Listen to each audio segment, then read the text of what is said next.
Welcome to special analysis. నేను రమ్మ మండవ. ఈరోజు అనాలిసిస్లో భాగంగా మనం తీసుకోబోతున్న టాపిక్ ఏంటంటే బొత్స ధర్మానలను టీడీపీ కావాలనే టార్గెట్ చేస్తుందా అని చెప్పేసి నేను టైటిల్ పెట్టడం జరిగింది.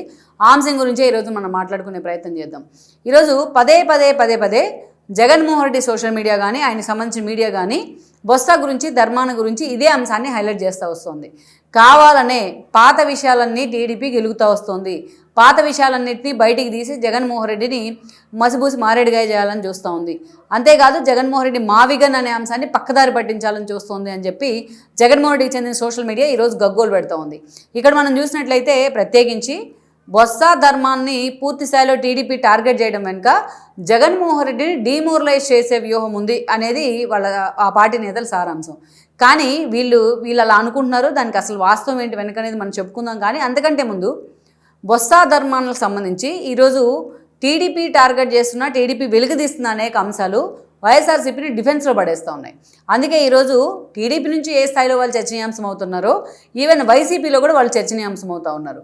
ఏదైతే పూర్తి స్థాయిలో ఇలా ఎవరు టార్గెట్ చేయాలి జగన్మోహన్ రెడ్డిని, పాత విషయాలన్నీ బయటికి తీయాలి, ఆ అంశాల మీద ఆయన టార్గెట్ చేయాలని టీడీపీ నిర్ణయించుకోవడమే చాలా గొప్ప విషయం. ఎందుకంటే ఎప్పుడు కూడా టీడీపీ డిఫరెంట్ పాలిటిక్స్ చేస్తూ ఉంటుంది. ఎప్పుడు డిఫెన్స్ ఆడుతూ ఉంటారు వీళ్ళు. అటాకింగ్ మోడ్లో ఎప్పుడు కూడా టీడీపీ తక్కువగా ఉంటుంది. ఎందుకంటే చంద్రబాబు నాయుడు అటాకింగ్ మోడ్లో ఉంటారు కాబట్టి ఆయన ఎప్పుడూ డిఫెన్స్ ఆడుతూ ఉంటారు. చంద్రబాబు నాయుడు తన ప్రత్యర్థులను కూడా ఆయన వెండెట్టాకి వెళ్ళడం కానీ, పగా ప్రతీకారాలు తీర్చుకోవడం కానీ అలాంటివి ఏమి చేయరు ఆయన. సో అదే చాలామంది దాన్ని చేతగానితనంగా భావించే అవకాశం ఉంటుంది. అలాగా నిన్న మొన్న బొడ్డోడు నేతలు కూడా చాలామంది చంద్రబాబు నాయుడిని వెనుపోటుదారులను విమర్శిస్తూ ఉంటారు. అయితే ఇలాంటి వాటన్నిటికీ చెక్ పెట్టే అవకాశం ఈరోజు ఉంది టీడీపీకి. ప్రత్యేకించి విధానపరమైన నిర్ణయాల్లో అమరావతి కావచ్చు, లేకపోతే అమరావతికి చట్టబద్ధత కావచ్చు, ఇలాంటి అంశాల్లో తప్పనిసరిగా టార్గెట్ చేయాల్సిందే. ఎప్పటికప్పుడు నిజాలను జనం ముందు ఉంచే ప్రయత్నం చేయాల్సిందే. లేకపోతే లెఫ్ట్ అండ్ రైట్ టీడీపీని, అధికారంలో టీడీపీ ఉందా లేకపోతే జగన్ ఉన్నాడని అనుకునే పరిస్థితి రావచ్చు. క్యాడర్కి అలాంటి అనుమానం రావచ్చు. ఈ క్రమంలోనే అచ్చెన్నాయుడు తెరమీదకి రావడం. అచ్చెన్నాయుడు గతంలో వైఎస్ రాజశేఖర రెడ్డి మరణం దగ్గర నుంచి ఆ తర్వాత జరిగిన అంశాలను ఆయన హైలైట్ చేయడం జరిగింది. ప్రత్యేకించి మీరు చూస్తే వైఎస్ రాజశేఖర రెడ్డి మరణం సమయంలో జగన్మోహన్ రెడ్డి ఎక్కడున్నారు, వైఎస్ రాజశేఖర రెడ్డి మరణం వెనుక కుట్రుందన్న జగన్ ఎందుకు తాను ప్రతిపక్షంలో ఉన్నా అధికారంలో ఉన్నా ఆ తర్వాత అంశాన్ని వదిలేశారు. ఏదైతే జగన్మోహన్ రెడ్డి ఒకవైపు తండ్రి శవాన్ని పెట్టుకొని బొత్స లాంటి వాళ్ళని పంపించి ఆయన సంతకాలు సేకరణ చేసే ప్రయత్నం చేయలేదా చిరంజీవి దగ్గర? ఇలాంటివన్నీ కూడా ఆ రోజు ఆయన బయట పెట్టిన తర్వాత అదే రిలయన్స్ మీద దాడులు చేయించి తండ్రిని హత్య చేయించారని చెప్పేసి ఆ రిలయన్స్కి చెందిన పరిమళ నత్వానికే ఎలా మీరు రాజ్యసభ సభ్యత్వం ఇస్తారు? ఇవన్నీ వ్యాలిడ్ క్వశ్చన్స్. ఎప్పుడైతే అచ్చెన్నాయుడు ఈ క్వశ్చన్స్ అడిగారో అప్పటి నుంచి కూడా వైఎస్ఆర్సీపీ నిజంగానే ఉలిక్కిపడింది. ఎందుకంటే వైఎస్ రాజశేఖర రెడ్డి పేరు ఆయన జెండాలో పెట్టుకున్నారు జగన్మోహన్ రెడ్డి.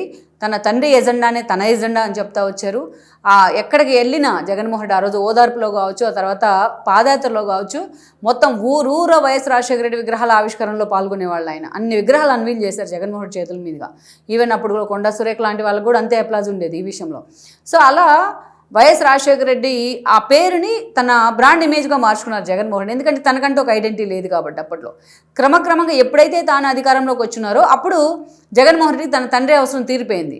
పూర్తి స్థాయిలో తాను ప్రమోట్ చేసుకుంటూ చిన్నగా తండ్రి పేరుని సైడ్ చేస్తూ వచ్చారు. నిజానికి జగన్మోహన్ రెడ్డి పార్టీ కూడా శివకుమార్లా, తెలంగాణకు చెందిన శివకుమార్ లాంటి వాళ్ళు పెట్టిన పార్టీ అది వైఎస్ఆర్ పేరుతోని. ఆ పార్టీ అతని దగ్గర నుంచి ఇతను తీసుకున్నాడు. ఆ శివకుమార్ని గాలికి వదిలేశారు. తర్వాత మాట్లాడదాం, అది వేరే అంశం అది. సో అలా జగన్మోహన్ రెడ్డి వైఎస్ రాజశేఖర రెడ్డిని తన జెండాలో, తన ఎజెండాలో, తన ప్రభుత్వం వచ్చిన తర్వాత పేరులో పథకాల ముందు అన్నిటికీ పెట్టేశారు. తర్వాత ఒక్కొక్కటిగా తొలగిస్తూ వచ్చారు. సో వైఎస్ పేరు కాకుండా అప్పటి నుంచి వైఎస్ జగన్మోహన్ రెడ్డి పేరు వినిపించడానికి ఆయన ప్రాధాన్యత ఇస్తూ ఉండేవాళ్ళు. అందుకే జగన్మోహన్ రెడ్డి ఎప్పుడు వైఎస్ పేరు ఎత్తినా షర్మిల లాంటి వాళ్ళే ఆయన టార్గెట్ చేస్తూ ఉన్నారు. ఈరోజు తల్లిని చెల్లిని రోడ్డు మీద పడేయటం ఒక ఎత్తు, వాళ్ళని ఇంటి నుంచి దూరం చేయడం మరొక ఎత్తు, వాళ్ళ ఆస్తుల గురించి క్వశ్చన్ చేస్తే వాళ్ళ క్యారెక్టర్ అసోసియేషన్ చేయడం ఇంకా భయంకరమైన తప్పు. దానికంటే ఇంకా భయంకరమైన తప్పు ఏమి ఉండదు. అయితే ఇక ఏకంగా ఎన్సీఎల్టీకే తల్లి మీద కేసు వేసే ప్రయత్నం చేయడం, ఇలాంటివన్నీ చూసిన తర్వాత చరిత్ర నిజంగానే జగన్మోహన్ రెడ్డి క్షమించదు. ఈ విషయంలో మాత్రం తల్లిని చెల్లిని క్యారెక్టర్ అసోసియేషన్ చేసే విషయంలో వాళ్ళిద్దరి క్యారెక్టర్స్ తప్పడుతూ ఉంటే నీ క్యారెక్టర్ ఏంటనే క్వశ్చన్ వస్తుంది కదా. ఈ మేధావులందరికీ కూడా ఇది కనిపించదు.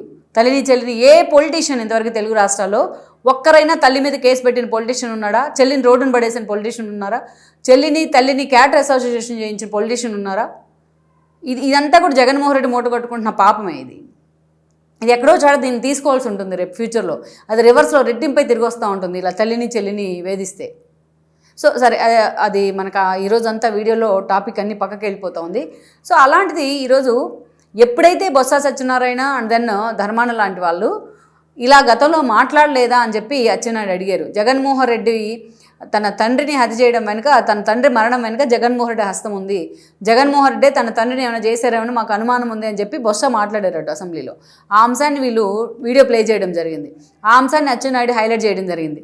మరుసటి రోజు కలిసెట్టి అప్పలనాయుడు మొదలుకొని ఉత్తరాంధ్రకు సంబంధించిన టీడీపీ నేతలంతా కూడా ప్రెస్ మీట్ పెట్టి గతంలో వైఎస్ జగన్మోహన్ రెడ్డి కాంగ్రెస్ని వీడిన దగ్గర నుంచి, అతను ఓదార్పు స్టార్ట్ చేసిన దగ్గర నుంచి అతను అధికారంలోకి వచ్చిన దాకా అతను ఎప్పుడెప్పుడు ఏ అంశాల మీద మాట్లాడారు అనే దాన్ని, తన తండ్రి పేరుని ఎలా వాడుకున్నారనే అంశాలతో పాటు అప్పట్లో కాంగ్రెస్లో ఉన్న బొత్స కానీ ధర్మాన కానీ వీళ్ళిద్దరూ జగన్మోహన్ రెడ్డి ఎప్పుడెప్పుడు ఎలా టార్గెట్ చేశారు.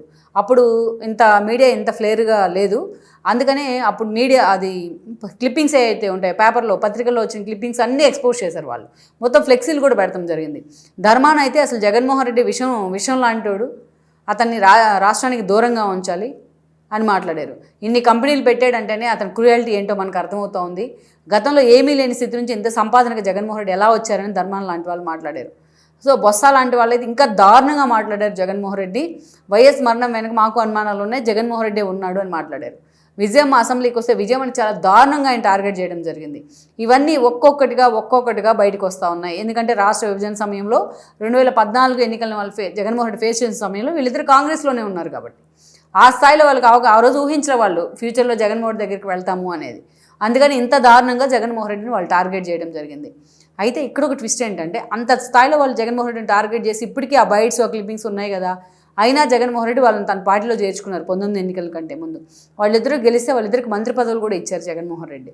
ఆ స్థాయిలో నిద్రను పెట్టుకుని ఊరేగారు. అంటే చూడండి ఎవరిని ఎవరు బ్లఫ్ చేసుకుంటున్నట్టు, ఎవరిని మోసం చేసుకుంటున్నట్టు. సో ఈరోజు ఇవన్నీ ఆయుధాలు అవుతూ ఉన్నాయి టీడీపీకి. ఒక్కొక్కటి బయటికి తీస్తూ ఉంటే ఉలిక్కి పడుతూ ఉన్నారు వైసీపీ నేతలు. ఇక్కడ టీడీపీ వైపు నుంచి చాలామంది మాట్లాడుతున్నారు చంద్రబాబు నాయుడు గతంలో మోడీని తిట్టలేదా, ఇప్పుడు కలిసి ఉండలేదా అని అంటూ ఉన్నారు. ఇక్కడ చంద్రబాబు నాయుడు మోడీ తిట్టితే రాష్ట్ర ప్రయోజనాల కోసం విడిపోయారు, రాష్ట్ర సంబంధించిన అంశాల మీద తిట్టుకున్నారు. మీరు అట్లా కాదు కదా, మీ తండ్రి మరణం వెనుక మీ హస్తం ఉందని బొత్స ఆరోపణలు చేశారు. అలాంటి వ్యక్తిని మీరు పార్టీలో పెట్టుకున్నారు. పాపం అందుకే ఆయన కన్నీళ్ళు పెట్టుకుంటూ ఉన్నారు, మీ నుంచి తనకు థ్రెట్ ఏమైనా ఉంటుందేమో అని చెప్పేసి. సో ఈ ధర్మాన్ లాంటి వాళ్ళు మాట్లాడడానికే వాయిస్ లేకుండా పోయింది ఈ రోజున. టీడీపీ టార్గెట్ చేయడం కాదు, అవన్నీ ఆన్ రికార్డ్ చరిత్రలో నిక్షిప్తమై ఉన్న ఆధారాలు అవన్నీ. అవి బయట పెడతా ఉంటే ఈరోజు మీరు ఉలిక్కి పడతా ఉన్నారు. మొత్తానికి ఈరోజు ధర్మాన బొత్సతో జగన్మోహన్ రెడ్డి గ్యాప్ మెయింటైన్ చేయడానికి కూడా టీడీపీ కారణమైంది. లెట్స్ సీ మరి ఈ పరిణామాలు వాళ్ళిద్దరి రాజకీయ జీవితాన్ని ఈ ఏజ్లో ఎఫెక్ట్ చేస్తాయేమో అన్న చర్చ కూడా వైసీపీలో నడుస్తూ వస్తోంది.